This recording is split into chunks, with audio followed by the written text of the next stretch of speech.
Good morning students. 9th class में आज हमारा टॉपिक है यूरोप में समाजवाद और रूसी क्रांति, जिसका फर्स्ट वीडियो हम लोग आज डाल रहे हैं। कि जब फ्रांस में क्रांति हुई, हम यहीं से शुरू करते हैं क्योंकि आप फ्रांस की क्रांति पढ़ चुके हैं।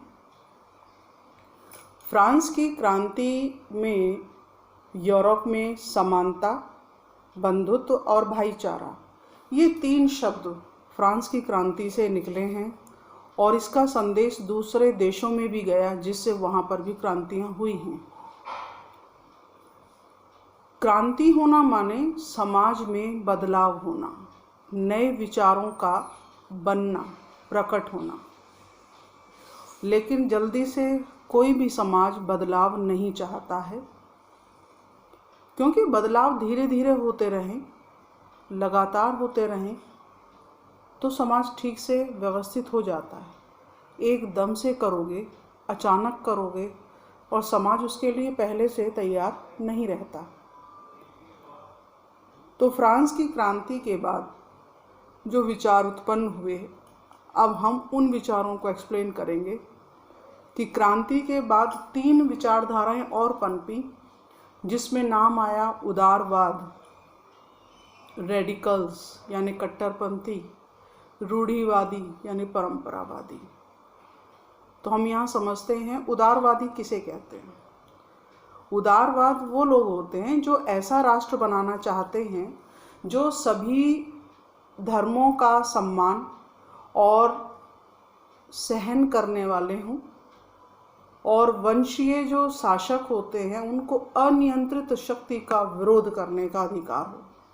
यानी वे एक निर्वाचित संसदीय सरकार चाहते हैं, यानी हम सरकार को चुनने का अधिकार रखें, वोट डालने का अधिकार रखें और सरकार के खिलाफ व्यक्तियों के अधिकारों की रक्षा भी करें कि यदि सरकार हमारे खिलाफ कुछ गलत करती है तो हम उनके खिलाफ अपनी बातों को कैसे रखें, ये उदारवादी चाहते हैं। वे लोकतांत्रिक नहीं थे और सार्वभौमिक वयस्क मताधिकार के पक्ष में भी नहीं थे, यानी सबको वोट डालने का अधिकार हो, वो ये भी नहीं चाहते थे। लेकिन जिस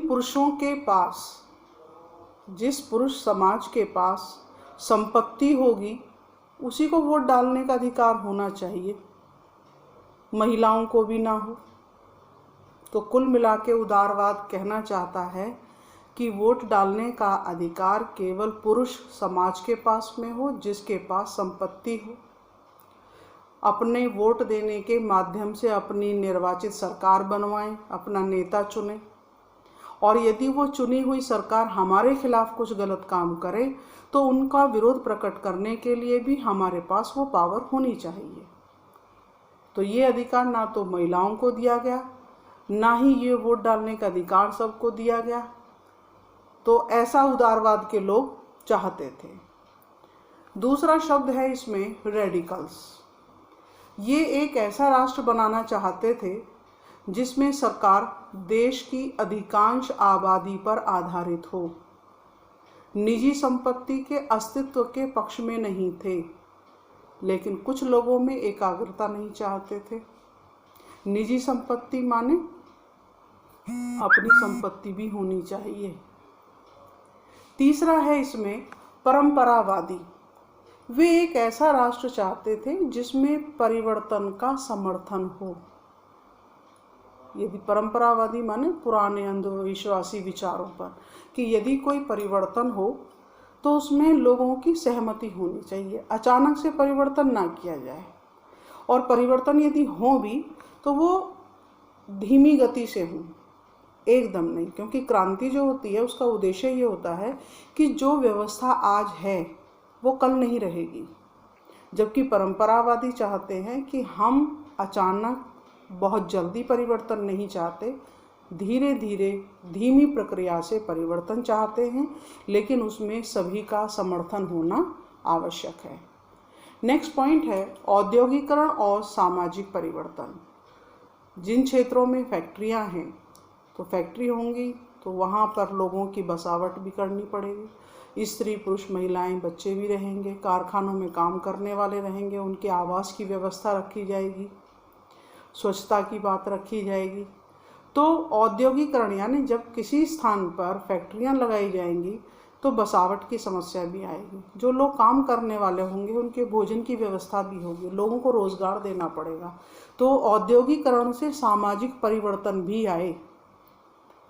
इस लेसन में हम जो पढ़ रहे हैं, यूरोप में समाजवाद, समाज और वाद, समाज माने जैसे आजकल हम खुद भी समाज में रह रहे हैं, और वाद माने विचारधारा।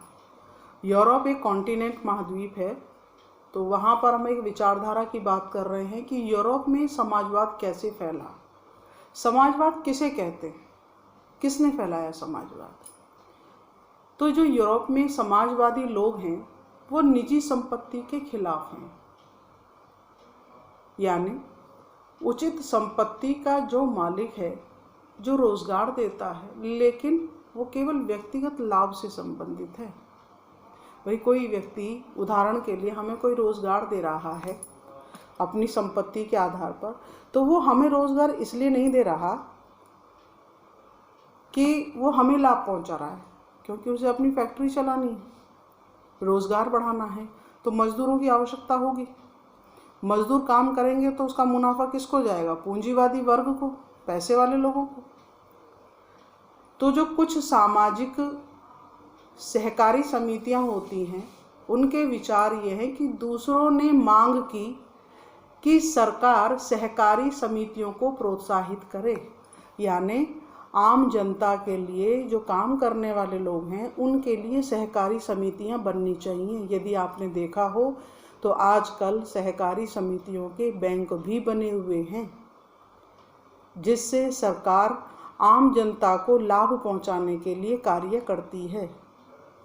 समाजवाद का सीधा सा अर्थ ये है कि अमीर और गरीब को बराबर कर देना, आर्थिक स्तर पर पैसे के मामले में बराबर करो, ये समाजवाद है।